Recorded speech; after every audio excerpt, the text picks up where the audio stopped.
जिस व्यक्ति ने अपराध किया है उसको जमानत मिल जा रही है और जो आंदोलन कर रहा है उसको जेल हो रही है, तो हमारे देश की क्या स्थिति होगी? और सबसे बड़ा सवाल 2027 में हमारा समाज के अन्य समाज भी समाजवादी पार्टी इंडिया गठबंधन के साथ है। आपका नाम क्या है?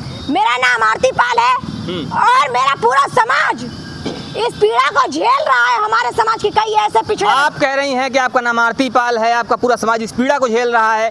आपके इस समाज की पूजा पाल इस समय प्रदेश में उपाध्यक्ष बनी हुई है, कैसे बात कर रही हैं आप? ये बताइए वो समाज की कहां से हुई जब उनकी शादी हो चुकी है ब्रजेश वर्मा के साथ? ये बताइए जो पूर्व में हुआ उससे हम क्या लेना देना? जो वर्तमान है, जो आज है, हम उस पर जिएंगे ना।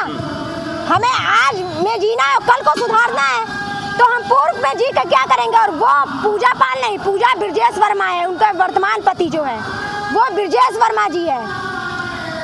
देखिए, वर्तमान में हो सकता है जो आप कह रही हैं कि वही हो, लेकिन अगर पहले की बात की जाए तो उन्होंने पूजा पाल ने एक समय राजू पाल की लड़ाई लड़ी है, अभी तक लड़ाई लड़ रही थी और इसीलिए उन्होंने मुख्यमंत्री जी को धन्यवाद किया था। देखिए, अगर वो राजू पाल की लड़ाई लड़ रही तो ये बताइए राजू पाल के परिवार का कोई सदस्य उस लड़ाई में शामिल क्यों नहीं था?